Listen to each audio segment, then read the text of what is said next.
Hello, welcome to June's JumpstART. Today we'll be reading Curious George Goes Camping. My name is Annette French. Curious George Goes Camping by Margaret and H.A. Rays. This is George. He was a good little monkey and always very curious. This weekend, George and his friend, the man with the yellow hat, had special plans. They were going camping. At the campsite, the man with the yellow hat unpacked their gear while George looked at all the tents. He saw tents for big families and one just the right size for a puppy. There were even tents on wheels. "Would you like to help me put up our tent, George?" the man asked. George was happy to help. It would not be hard to set up a tent, he thought, but it wasn't easy. "George, why don't you fill our bucket with water at the pump?" his friend suggested. "We'll need it by our campfire later when we roast marshmallows." Marshmallows. George loved marshmallows. He couldn't wait to try them roasted. "Now don't wander off and get into trouble," the man warned. But George did not hear him. He was already gone.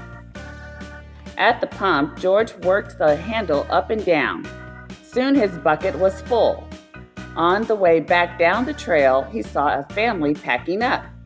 George watched a girl pour her bucket of water on a campfire. The fire sizzled out. George thought that looked like fun. He poured his bucket of water on the next campfire. "Hey!" yelled a camper. "We weren't finished with that yet." The camper began to chase George, but George didn't mean to cause trouble. Now he only wanted to hide. He ran into the forest as fast as he could, but the camper's footsteps followed close behind. George ran faster and faster. The footsteps came closer and closer until suddenly they were passing George. Why, it was not the camper chasing George now. It was a deer. What fun to run with a deer. Forgetting all about the camper and the marshmallows, George ran after the deer.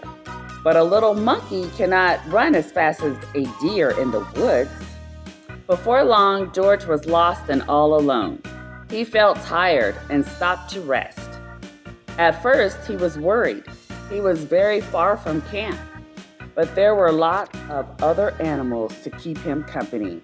He saw a lizard sunning on a rock and a squirrel chattering in a tree.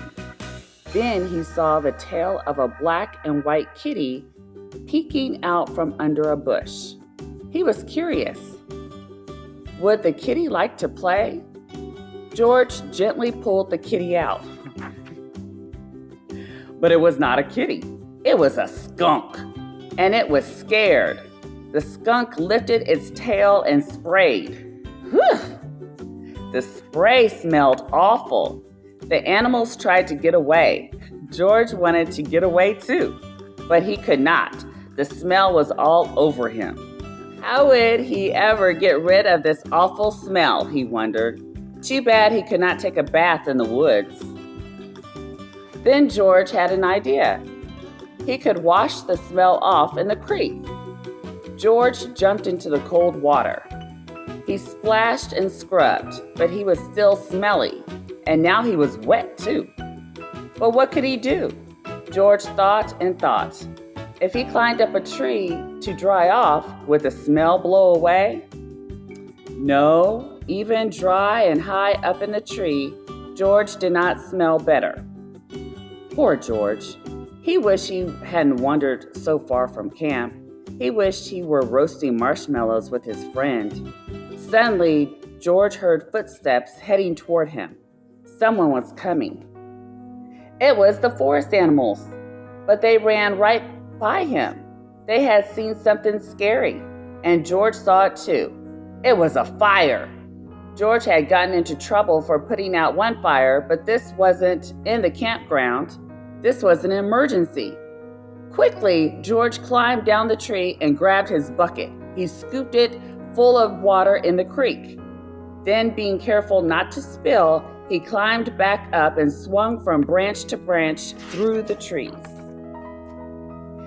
When George got close enough to the fire, he reached down and poured the water on the flames. Out went the fire with a big hiss. Just then, George's friend rushed out of the forest with a ranger. "George," he called, "I was afraid you would be here." "It's a good thing you were here, George," the ranger said. "We saw smoke from the campground, but you put this fire out just in time." George was glad to help, and the man with the yellow hat was glad to see that George was safe. But he had a funny look on his face. "George," he asked, "what is that smell?" Back at the campsite, George's friend helped him get rid of the awful smell. After a strange bath in tomato juice, George smelled fine. Then the man with the yellow hat invited the ranger to cook dinner with them over their own small campfire.